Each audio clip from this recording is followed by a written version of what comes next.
안녕하세요. 이노티움의 이용택입니다. 한국 랜섬웨어 침해 대응 센터장을 맡고 있습니다. 오늘 뵙게 돼서 영광이고 기쁩니다. 오늘 재택근무 보안과 랜섬웨어 방어 전략에 대해서 말씀을 드리겠습니다. 일단 재택근무 보안의 취약점에 대해서 먼저 분석을 하겠습니다. 그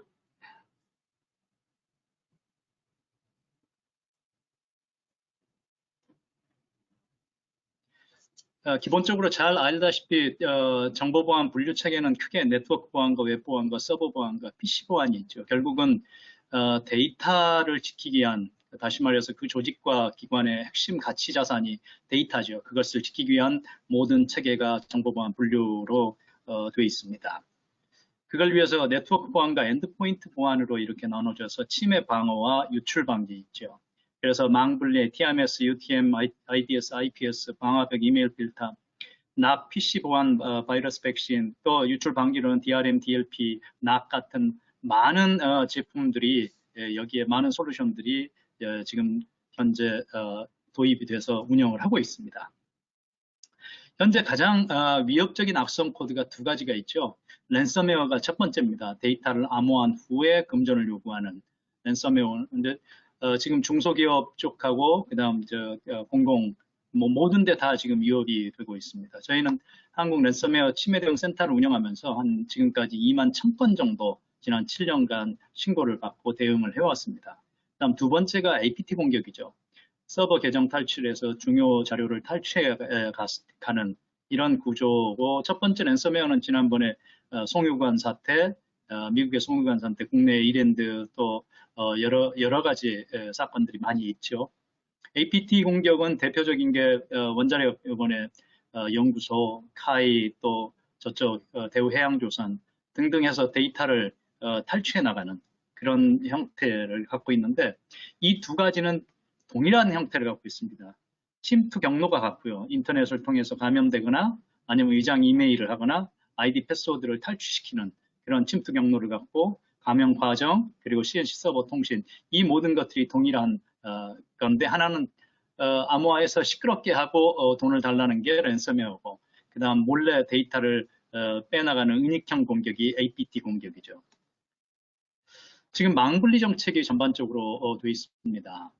이 망분리 정책의 기본적인 업무망에는 데이터를 관리하고, 인터넷망에서는 데이터 존치가 불가하는 구조인데, 그동안에 클라우드 정책이 계속 또 지속적으로 한 10년간 해왔는데, 여기는 업무망에는 데이터를 접근할 수 없고 인터넷망에는 데이터가 없는, 다시 말해서 이 클라우드 정책을 이때 실현이 굉장히 가능하지 않았던 그런 측면이 있었고, 데이터 중심의 제4차 산업혁명, 또 디지털 트랜스포메이션, 빅데이터, 인공지능, 이 모든 것들이 이제 인터넷 클라우드 상에서 움직이는데, 이 망분리 정책과 그동안의 어떤 정책적 충돌이 컸었죠.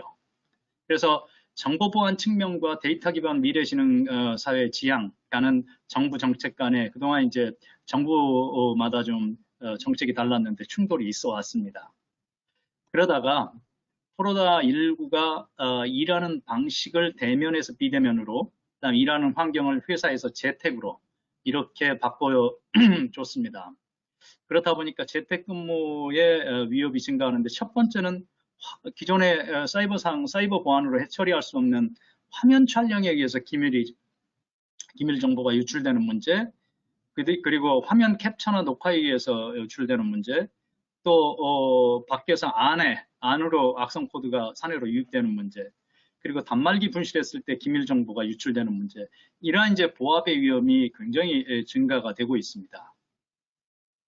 이제 이런 가운데서 금융기관이 제일 먼저 기존에는 임직원이 밖에서 사내 업무망에 접속할 수가 없었는데, 지금 개정이 돼서 임직원이 사내 업무망에 상시 허용할 수 있도록, 접속을 상시 허용할 수 있도록 그렇게 법 개정이 됐습니다. 이게 이제 전반적으로 군이나 또 공공기관, 정부 모든 데서 이 방향으로 갈 수밖에 없는 게 지금 상황인 것 같고, 코로나가 4단계, 5단계로 됐을 때 더더욱 큰 문제, 집에서 근무할 수밖에 없는 환경이 됩니다.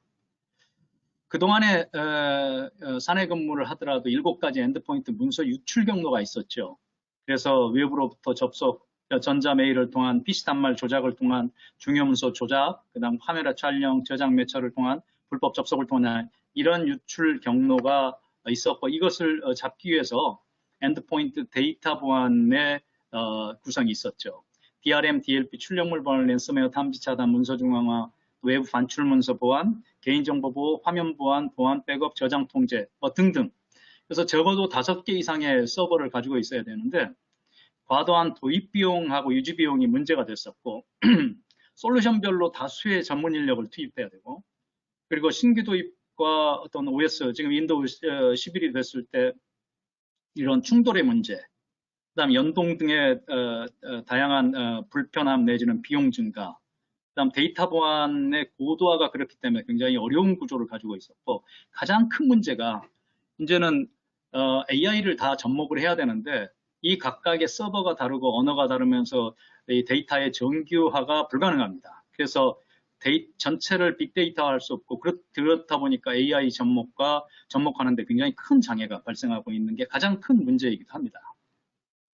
그래서 지난 20년의 엔드포인트의 경계선 보안은 이제 죽었다라고 이제 저희가 선언을 하고 있습니다. 왜냐하면 벽을 세워놓고 들어오는 걸 막고 막는 방법, 그걸 경계선 보안이라고 한다면 유출 방법이 굉장히 고도화되고 있습니다. 그래서 기존 보안 기술 취약점이 대두가 됐죠. ADD 같은 경우가 이제 대표적인 건데 이제 특정한 회사를 기관을 말하기는 조금 죄송한데 이제 다 알고 있는 사실이라 주지의 사실이라 말씀을 드리겠습니다. 70만 건 정도가 유출이 됐는데 거기에는 모든 엔드포인트 네트워크 보안 프로그램이 다 있습니다. 그럼에도 불구하고 유출이 됐다는 것은 여러 가지 이제 일하는 방법 또 유출의 방법 이런 게 이제 굉장히 고도화돼 있죠. 다시 말해서 기존의 보안 체계로는 막기가 굉장히 어려운 부분이 있습니다. 그리고 일상 업무 중에 보안성을 강화하다 보면 업무 효율성이 떨어집니다. 이제 이 문제에 대한 건 지속적으로 보안은 불편하다. 이런 문제가 있었고, 그다음 상위 관리자들이 대부분 이제 보안을 미준수하는 그러면서 이제 문제가 생기는 게 사건을 추적하다 보면 이제 그 결과가 나옵니다. 그리고 외주 협력사에 의한 파일 유출이 빈번하게 발생되고 있는데 여기에 이제 대한 것은 현재는 1차 협력사 중심인데 혼자서 못 만들기 때문에 2, 3차로 전부 보내야 되는데 거기에서 많은 호리적인 발생을 하고 있습니다. 그리고 이제 결정적인 문제가 하나 있습니다. 카메라 촬영은 사이버 보안 밖에서 이루어지는 행위죠. 그래서 지금 도면도 찍어서 컨버팅 프로그램에 올리게 되면 그대로 캐드에 올릴 수 있도록 정교하게 되어 있습니다. 그리고 V자 셀카를 할 경우는 그 신체 정보가 바로 유출될 수 있는 다시 말해서 카메라 성능이 매우 좋아짐으로 해서 지금 이제 화면 유출 문제가 굉장히 심각한 문제가 됐죠. 또 하나가 신변종 악성 코드 침해가 매우 증가하고 있습니다. 랜섬웨어와 아까 APT 공격은 기본적으로 시그너처 패턴 기반에 기반하지 않습니다.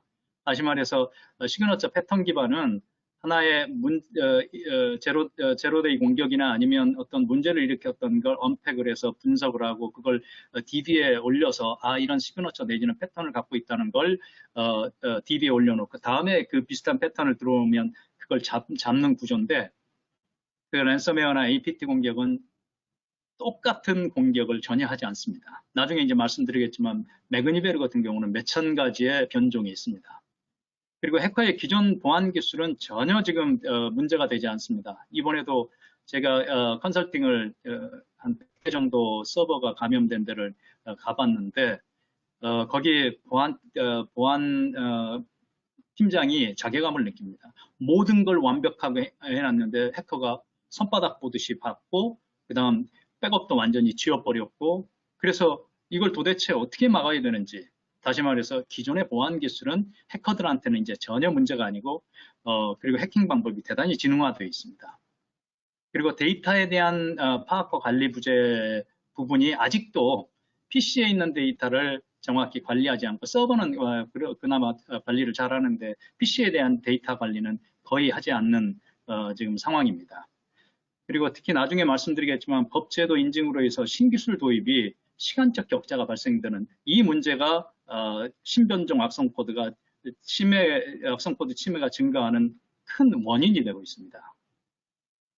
우리가 전통적으로 새로운 해킹 공격에 대한 대응 방법은 기본적으로 새로운 공격 기법이 나오면, 예를 들어서 신변종 랜섬웨어나 신변종 APT가 나오게 되면 기본적으로 새로운 보안 기술로, 다시 말해서 타겟팅 EDR 기술이나 해킹 대응 보안 백업이나 이런 기술로 막아줘야 되는데, 보안 인증 취득에 집중돼 있습니다.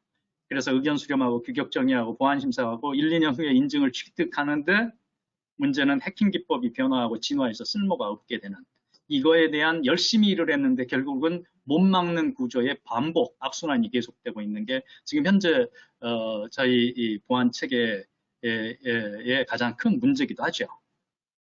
재택근무 보안 지침과 최적의 보안 체계 구축 방향에 대해서 말씀을 드리겠습니다. 이건 지침을 다 받아 쓰시리라고 생각해서 간단하게 넘어가겠습니다. 원격 접속 서비스 보안 강화를 하고, 그 다음 원격 접속 단말 보안과 VDI 망 분리를 적용하라. 그러니까 VDI 망 분리를 하고, 그 다음 가능한 한 위험한 재택근무, 재택 PC를 쓰지 않고 기관에서 PC를 줄 수 있도록 그렇게 하고, 그 다음 문서 보안에 문서 중앙화 시스템을 통해서 유출 방지와 업무 효율성을, 보안성과 업무 효율성을 제고하라. 이렇게 권고를 한 걸로 알고 있습니다.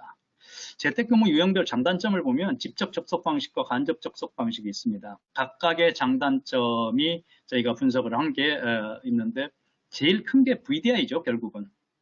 VDI가 가장 안정성 있게 언제 어디서나 접속할 수 있도록 그렇게 만들어주는 거고, 직접 접속 방식은 사내 노트북을 재택으로 이용해서 사용하게 되면 분실의 위험, 그 다음 악성 코드라든가 이런 게 무결성 검증이 되지 않으면 사내로 들어왔을 때 네트워크를 통해서 감염될 가능성이 굉장히 높습니다.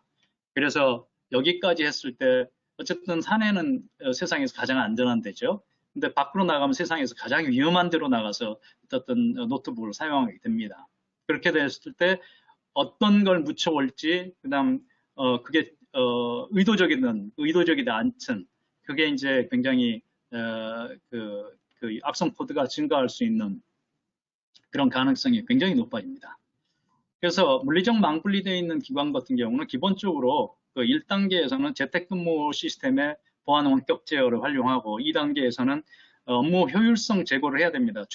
보지 않고 비내문을 하기 때문에 업무 효율성이 굉장히 중요하죠. 그거의 가장 큰 건 파일에 대한 어떤 서로 공유와 협업입니다. 지금 현재 메신저로 하고 있지만 메신저는 파일 관리가 대단히 어렵고, 또 서버가 굉장히 많은 부하가 걸리게 되죠. 그리고 3단계는 문서 중앙을 도입하고, 3단계는 VDI 클라우드 플랫폼을 도입할 수 있도록 그렇게 고도화 전략을 가야 될 것으로 판단을 하고 있습니다. 재택근무 단말기 보안 비교를 해보면 윈도우와 개방형 OS가 있는데, 지금 이제 개방형 OS는 상대적으로 굉장히 좀 어려움이 있죠. 그래서 똑같은 단말기를 두고 어떤 건 저장 통제를 하고, 어떤 건 실제로 쓰면서 유출 방지를 할 수 있도록 그렇게 하고, 그리고 안전 모드도 통제를 하고, 그다음 분실 시에 원격 포맷도 가능해야 되고, 또 사내 복귀의 무결성 검증 기능이 반드시 지원이 돼야 됩니다. 그렇지 않으면 아까 말씀드렸다시피 굉장히 시스템 전체가, 네트워크 전체가 위험에 빠질 수가 있습니다. 최근에 랜섬웨어 동향을 보면 미국 콜로니얼 파이프라인 침해, 아까 우리 회장님께서 말씀하셨지만 이건 간단히 볼 문제는 아닙니다. 이제 국내에서도 수자원이나 또는 이런 원자력이나 이런 게 만약 침해가 됐을 때는 물론 사이버 테러죠. 이건 돈으로 목적으로 했지만, 이제 만약 북한과 또 중국과 이런 적대적 어떤 뭐 경제나 어떤 정치적인 적대적 관계에 있는 그런 데서 우리를 공격한다면 굉장히 문제가 커질 수가 있습니다. 이건 사이버 보안의 문제가 아니라 사이버 안보의 문제에 해당이 됩니다. 이랜드 침해 사례도 봤듯이 거기서 450억을 요구하고, 최근에 제가 대응했던 데는 한 1,000만 불 정도 요구를 합니다. 그리고 거기에서는 이제 뭐 전반적으로 당신 시스템을 알듯이 아는 만큼 내가 당신 시스템을 잘 알고 있다. 아주 뻔하게 깨고 있습니다. 한 60일 정도 거기를 지켜보고 모든 계정을 탈취하고 거기에 시스템에 대한 장비 이름까지 전부 알고 있습니다. 그리고 마지막으로 돈을 주게 되면 어떤 경로를 통해서 무엇을 했는지 전체 취약점 분석 레포트를 준다고 실제로 받았습니다. 그래서 그건 이제 우리 말고 또 다른 해커에 의해서 해킹되지 않도록 이제 선의로 준다고 얘기를 합니다. 그만큼 쉽게 지금 쳐다보고 있고 거기에 이제 팀장은 대단히 자괴심을 느끼고 있는 거죠.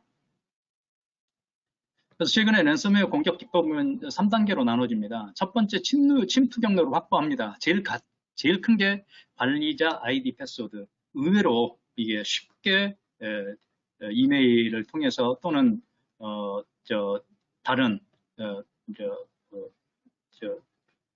공격 방법에 의해서 의외로 쉽게 아이디 패스워드가 지금 나가고 있고, 이런 사례들을 제가 십수 개 사례를 봤습니다. 방산 쪽에서도 봤었고 또 언론계에서도 봤었고 그런 대응들을 쭉 했습니다. 최근에 RDP를 열어놓고 원격에서 닿지 않는 경우를 통해서 쇼단이라는 프로그램을 통해서 해킹을 하고 있죠. 이게 이제 첫 번째 침투 경로 확보, 두 번째 백업 삭제를 합니다. 기존에 들어와서 제가 제일 많이 봤던 건 세 개의 다른 제품을, 동일한 데이터를 세 개의 다른 제품으로 백업을 받았는데 세 개를 다 삭제를 했더라고요. 최근에 한 데도 두 군데인데 거기는 포맷 수준으로 백업을 해서 그 백업 회사에서 깜짝 놀랐습니다. 이 정도로 하는 경우를 처음 봤다는 거죠. 그래서 백업 시스템을 무력화시키고 그다음 민감 데이터를 탈취합니다. 그 백업 시스템은 기존의 IT 재해에 대비한 백업이죠. 그런데 이 백업은 해킹에 대비한 백업이 되지 않습니다. 그래서 반드시 백업을 지워버리는 구조고, 그다음 민감 데이터를 탈취하고, 그 다음에 3단계에 가서 암호화를 시키고 금전 요구를 합니다. 이제 만약 여기에 테러를 목적으로 하고 국가를 공격을 목적으로 한다면 뭐 돈을 요구하지 않고 그냥 암호화하고 끝내버리겠죠. 그리고 불응시에 아까 탈취한 2단계에서 탈취한 민감 데이터를 다크웹에 유포합니다. 지난번에 이랜드가 최근에 이제 그런 행위를 했고 내부에서 거래를 하고 있다고 합니다. 그래서 최근의 공격 기법인데 이게 정형화된 툴로 지금 현재 2018년도부터 지속적으로 국내외에서 지금 진행되고 있습니다. 대규모 서버 랜섬웨어 120대 사조하는 데서 제가 확인을 했었고, 랜섬웨어 그러면 어떻게 막을 거냐? 그래서 한국형 EDR 기반 다계층 랜섬웨어 방어 플랫폼을 저희가 만들었습니다. 첫 번째 레이어 1과 레이어 2와 레이어 3로 해서 소프트웨어 인증 알고리즘, 다시 말해서 이놈이 좋은 놈인지 나쁜 놈인지 이상한 놈인지 판별할 수 있는 이 소프트웨어가, 두 번째 행위 기반과 상황 인식 기반의 방어 알고리즘을 저희가 넣고, 그다음 3단계는 실시간으로 보안 백업을 할 수 있도록 그렇게 하고, 그다음 EDR 기반 악성 코드, 그 악성 코드 감염된 걸 침투를 하거나 아니면 침해된 것을 막았거나 그런 정보를 또 다른 서버나 아니면 PC 쪽에 전달해서 확산 방지될 수 있도록 그렇게 모든 것들을 중앙 관제를 합니다. 이런 구조로 만들어져 있습니다. 결국은 데이터 백업은 랜섬웨어 방어로는 최후의 보루죠. 결국 암호화되어 있는 데이터가 수익의 원천인데 복구해버리면 그게 아무리 훌륭한, 아무리 보도화된 랜섬웨어라도 빈손이죠. 결국 돈을 하나도 확보할 수 없는 그런 구조를 갖고 있습니다. 그래서 전통적 백업 개념은 IT 재비에서 백업을 합니다. 하드웨어 손상에 대비해서 백업하거나 화재나 태풍과 지진 대비해서 원격 백업을 합니다. 백업의 원칙은 기기가 달라야 된다, 네트워크가 달라야 된다, 지역이 달라야 된다. 그런데도 불구하고 지금 이제 해킹 공격 방어 기능이 없기 때문에 기본적으로 이것은 뚫리고 있죠. 그래서 이 전체적인 개념을 바꾸지 않으면 상당히 위험이 빠질 수 있는 가능성이 굉장히 높습니다. 이건 시급하게 이 개념 정립을 할 필요 있고, 2017년도에 저희가 과기정통부랑 키사랑 일반 백업과 보안 백업의 개념을 정리를 했죠. 일반 백업은 재해 대비한 것, 그리고 보안 백업은 재해 대비 플러스 해킹 대비하는 그런 백업. 그래서 기본적으로 보안 백업은 랜섬웨어 감염 파일 탐지와 격리 조치를 할 수 있어야 되고, 백업할 때 백업 저장소 보호 기능, 그래서 백업 프로세스만 접근할 수 있도록 하고, 암호화 백업하고, 안전한 프로토콜, 통신 프로토콜 적용하고, 화이트리스트하고 블랙리스트 프로세스 제어하고 차단하고, 행위 기반 탐지 차단 기능과 연동할 수 있도록 하는 게 보안 백업의 기본적인 개념입니다. 그래서 이제는 원상복구 보증서를 이제 발행할 수 있는 그 정도 품질 보증 중심의 보안 프로그램도 나온 시기가 되지 않았나 그렇게 판단하고 저희가 유일하게 원상복구 보증서를 발행을 하고 있습니다. 이모 스마트 플랫폼을 이제 말씀드리면 개발 사상입니다. 엔드포인트 한 10년 전에 기관에 갔더니 그 보안 팀장님께서 말씀하시더라고요. 또 엔드포인트에 에이전트를 깔아야 돼. 이제 어렵고 시스템도 느려지고 이제는 어려워요. 그 대표님 하나로 안 됩니까? 이제 그때 10년 전에 말씀하신 그게 있습니다. DRM, DLP 매체적 출력물 보안, 화면 보안, 랜섬웨어, 탐지 차단, 보안 백업, 문서 중앙화, 외부 반출 문서 보안, 보안 USB, 결제 승인 뭐 등등 해서 이런 게 모든 게 그렇게 돼 있는데 그걸 원 에이전트, 원 매니저, 원 DB로 통합해서 저희가 드디어 염원을 저희가 목표로 했던 개발을 이뤄냈습니다. 영상으로 보겠습니다. 다양한 통합 엽서, 기업에 꼭 필요한 데이터 보안 기능, 단순화나 내부하기 위해 제공하겠습니다.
그 이노 스마트 플랫폼은 지난 10년간 저희가 만들어서 시큐어존, 이노마크, 리자드 백업 등등 VDI와 망 분리를 전부 지원하고 검증병 암호 모드를 적용했고 모든 기능을 전부 모듈화 시켰습니다. 그래서 현재는 보안 빅데이터로 해서 보안의 분석과 심층적 분석과 예측을 할 수 있도록 누가 위험한 협력사인지 누가 위험한 어떤 행위를 하는지 그런 것까지 전 볼 수 있도록 하고 이걸 재택근무, 재택 PC 보안, 통합 보안 팩으로 필요에 따라서 될 수 있도록 SSL VPN은 6개 회사하고 연동을 해놨고 그 다음 이제 망연계하고도 다 망연계 회사와 다 연결이 돼 있습니다. 그래서 시스템 흐림도는 사내와 DMZ와 인터넷으로 할 수 있도록 하고, 그다음 PC에서 to VDI 데이터 이관하는 것들을 지난번에 그 모 공사 10,000대 정도를 VDI로 바꾸면서 전체 데이터를 PC에 있는 걸 저쪽으로 VDI 시스템으로 옮겨줬고, 그다음 여기에서 리자드 아카이브 센터를 만들게 되면 VDI 시스템이 재해가 발생됐을 때 PC를 통해서 다시 업무를 바로 1시간 내에 진행할 수 있도록 그렇게 할 수 있습니다. 그리고 ECM 구성도는 아주 잘 돼 있고, ECM 구성을 함으로써 이제 장차 후킹 방식 DRM은 5년 내에 전부 없어질 제품이고 가장 사용자들이 힘들어하는 보안 제품이기도 합니다. 그래서 아마 저희 시스템은 이번에 저쪽 대구은행을 진행하면서 DRM을 없앨 수 있는 방법, 그다음 민감 정보를 전부 탐지해낼 수 있는 그런 것들을 전부 개발해서 놓고, 글로벌 중복 제거 기능, 그리고 그 기본적으로 내용 검색을 할 수 있도록 기본 엔진을 제공하고 있습니다. 저장 통제하고 유출 방지를 하고, 화면 워터마크와 캡처 방지 기능, 그다음 이런 자동 유출 방지, 그다음 사용 편의성을 보장하고, 그다음 재택근무 단말기 보안을 그대로 저희가 지원을 하고요. 그다음 외부 반출 기밀 문서 추적 관리할 수 있도록 기본적으로 다른 건 1차 협력사만 가능한데 2, 3차 협력사를 할 수 있고, 유수의 S그룹과 지금 또 H차와 같이 협력하고 있고, 열람 위치 추적과 유출 방지와 원격 삭제, 암호화를 전부 할 수 있도록 그렇게 만들어져 있습니다. 그래서 어디에서 열렸는지 국가별 정상 비정상 열람 통계와 시계열적 데이터 이동 경로를 추적할 수 있게끔 현재 유일한 제품이다 하고 지금 글로벌로 지향을 하고 있습니다. 일본어와 지금 영어는 완벽하게 지금 지원을 하고 있습니다. 스마트 플랫폼 12개 품목을 지금 조달 등록이 돼 있습니다. 저희 개발사는 2010년에 만들어서 11년차 지금 운영을 하고 있습니다. 여러 가지 지재권을 보유하고 있습니다. 네. 유비무한 보안 태세를 확립해서 항상 그 외부의 적으로부터 내부의 어떤 문제로부터 해결될 수 있도록 그렇게 하기를 희망합니다. 이상입니다. 감사합니다.